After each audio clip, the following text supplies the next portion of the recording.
You also offered the use of your website for Assange or your servers or anything else you can do to keep WikiLeaks alive. What's the premise? The premise is that we really owe a debt to Mr. Assange and to WikiLeaks for turning on a big spotlight on those people. An instrument like WikiLeaks is vital for a free and open society to exist. And for me, I think anybody who supports WikiLeaks, they're committing an act of patriotism, because it guarantees, I hope, that we have a better shot next time the bad guys try to pull one off on us. And that's why I'm a huge supporter of what WikiLeaks is doing. Think about it. The terrorists of September 11th plotted in Hamburg and trained in Kandahar and Karachi before killing thousands from all over the globe on American soil. Poorly secured nuclear material in the former Soviet Union, or secrets from a scientist in Pakistan, could help build a bomb that detonates in Paris. The poppies in Afghanistan come to Berlin in the form of heroin. This is the moment when we must defeat terror and dry up the well of extremism that supports it. This threat is real, and we cannot shrink from our responsibility to combat it. This is the moment when we must renew the goal of a world without nuclear weapons. It is time to secure all loose nuclear materials, to stop the spread of nuclear weapons, and to reduce the arsenals from another era. This is the moment to begin the work of seeking the peace of a world without nuclear weapons. Now I'm going to tell you a bit about WikiLeaks. Disinformation is defined as misinformation that is deliberately disseminated in order to influence or confuse rivals. It is used by governments to mislead and brainwash their citizen populations, instigate wars, and blackmail foreign regimes. It is the ultimate instrument of the media. The most effective disinformation is that which is comprised of falsehood as well as facts. WikiLeaks, founded by Julian Assange, fits this description perfectly, right down to the letter. Seemingly overnight, it has become one of the biggest whistleblowing agencies in modern history. In reality though, it is one of the biggest disinformation projects in modern history, and it may be the most dangerous because it is masquerading as an organization of truth. The information released by WikiLeaks isn't new, it's not groundbreaking, it doesn't hurt the US as much as people think. It's fractional really, and it is overloaded with as much propaganda as the day-to-day Zionist media is. This propaganda is benefiting someone, and that someone is the illegal usurping entity of Israel. Even the Israeli government itself thinks so. The first major leak released earlier this year by Assange was about occupied Afghanistan in the form of more than 92,000 documents. These documents included secret files about civilian killings by the US and NATO, along with boogeyman stories about the long-dead Osama bin Laden, garbage regarding the Taliban acquiring ground-to-air missiles, and plenty of lies about Pakistan's intelligence agency, the ISI. There wasn't a single document about the Israeli training of the Taliban, the massive drug profiteering by the Mossad, the CIA, and the US puppet Hamid Karzai and his brother, Karzai's connections to Unical and Zionist war criminal Henry Kissinger, the clandestine Israeli business operation set up to take control of the oil fields in neighboring Turkmenistan, Uzbekistan, and Kazakhstan, or the Russian Jewish mafia fully protected by the Zionist entity selling guns to US-backed Afghan warlords. Why weren't any of these massively important, critically damning events and operations mentioned? Because by doing so, it would incriminate the already internationally condemned Zionist regime. Journalists, bloggers, and activists from occupied Afghanistan and abroad have been reporting on the vast civilian casualties in Afghanistan since US intervention began more than 30 years ago. WikiLeaks revealed nothing that wasn't already known. However, it did reinforce Zionist propaganda regarding the illegal war on terror. The next major leak by Assange's organization, which has gained more notoriety than the previous leak, was about occupied Iraq in the form of nearly 400,000 documents. Like the occupied Afghanistan disinformation, It included secret files about mass civilian killings by US forces, torture by war criminal Nouri al-Maliki and his forces, which according to Wikileaks, US military officials attempted to halt, US government failings in reprimanding Blackwater XC for committing murder, and brutal executions by the American and British occupiers, mixed with more tripe about fictitious Al-Qaeda, nonsense about Iran training militant Iraqi militias and Iranian drones flying over Iraq, Iran smuggling guns, munitions and explosives into Iraq, ridiculous accusations of the Lebanese resistance movement Hezbollah training Iraqis in the art of kidnapping, slanderous attacks on Iran's Revolutionary Guard, and other absurd assertions about the Islamic Republic involved in the murder of innocent Iraqis.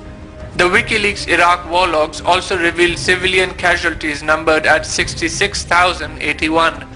The logs also revealed that Iraqi WMDs actually did exist, as US soldiers found chemical weapons labs, terrorist toxin specialists, and chemical weapons caches.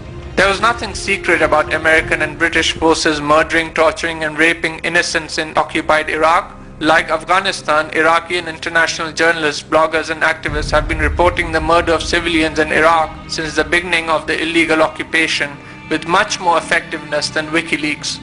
The US military did not attempt to halt the puppet al-Maliki's torture of unlawfully imprisoned Iraqis. They partook in it. They led the way after they signed off on it. They were the primary perpetrators.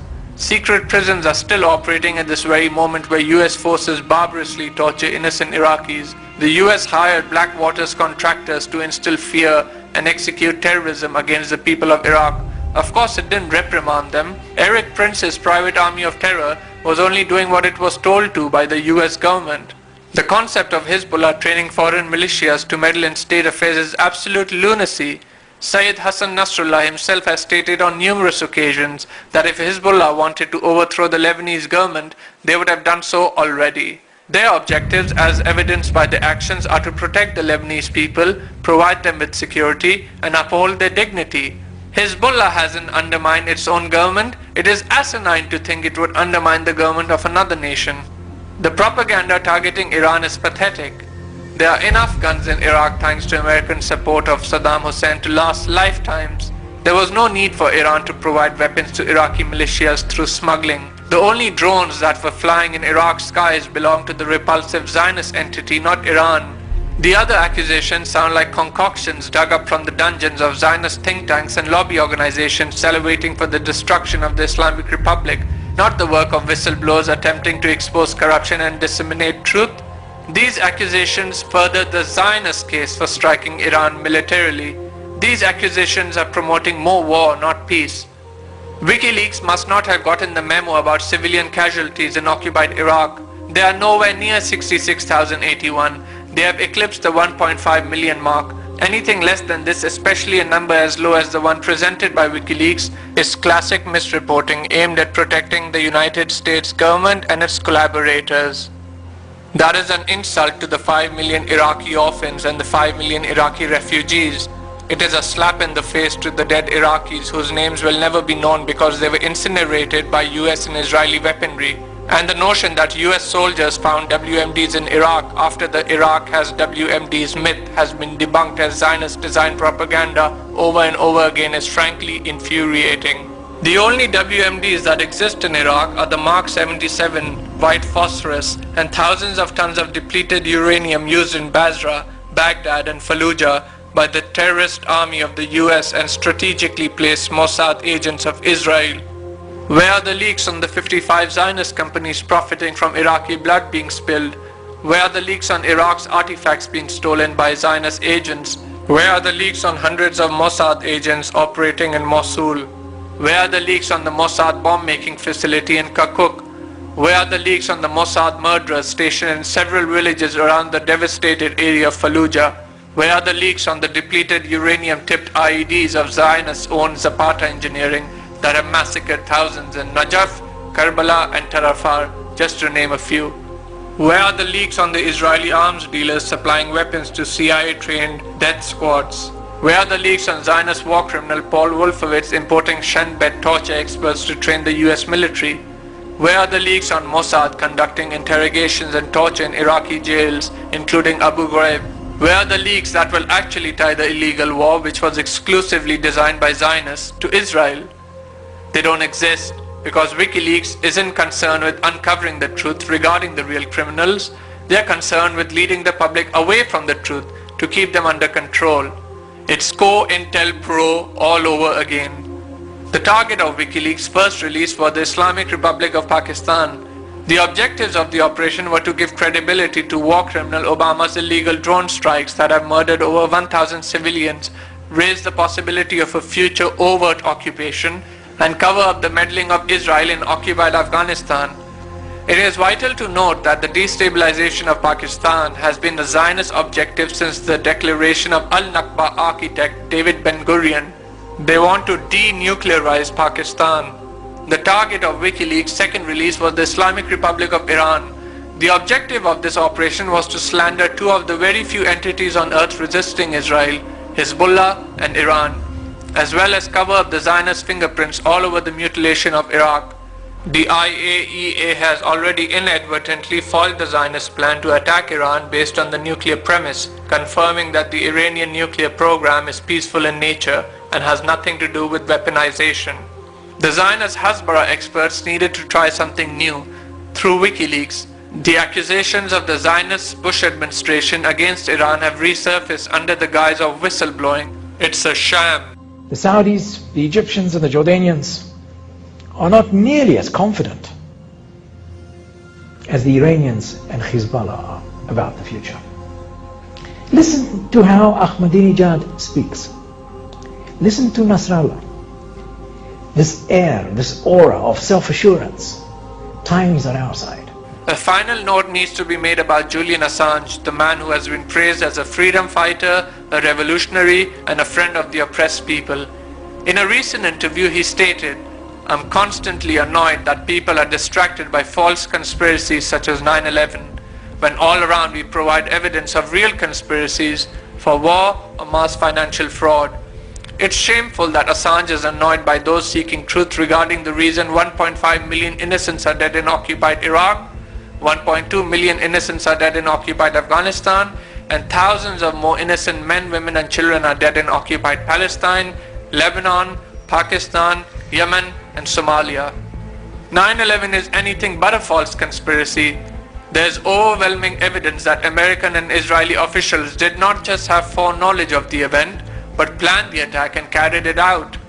It was a Mossad CIA false flag used to protect the Zionist entity from any future military threat and expand the parasitic hegemony of the US and the illegitimate Tel Aviv regime throughout the world via the Zionist-inspired war on terror.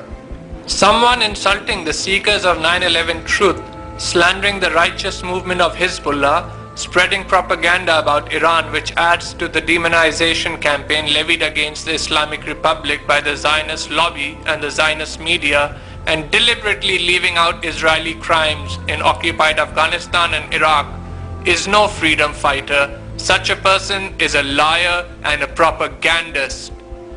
Wikileaks' most recent leak about occupied Iraq was delivered to several mainstream news outlets including Al Jazeera, the Zionist New York Times, Der Spiegel of Germany, which has smeared Hezbollah in the past by despicably accusing the resistance of selling narcotics, Zionist-controlled Le Monde of France, which has also smeared Hezbollah recently, and The Guardian of the UK in packages as if it was some sort of gift for a holiday. This isn't a leak, this isn't an expose, this is a press release, this is a media spectacle, this is a circus to cover up real crimes. Those interested in seeing a real leak, in addition to real courage, should read the story of Mordechai Vanunu, who blew the whistle on Israel's nuclear program and has spent the last 26 years in and out of Israel's inhumane prisons, including 18 years consecutively, with 11 of those years in solitary confinement. Iraq was annihilated for the Zionist regime, as was Afghanistan.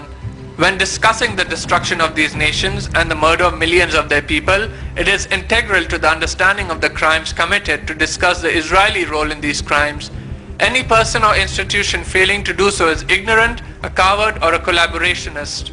None of these persons have any place in the movement to restore the occupied lands to the indigenous people and bring the tormentors to justice. By supporting Wikileaks, you're not fighting the occupier, You're not honoring the martyrs, you're not combating imperialism, and you're not striking back at the oppressor. You're supporting Israel and the cover-up of the activities of its criminal network. WikiLeaks is Zionist poison. Wake up!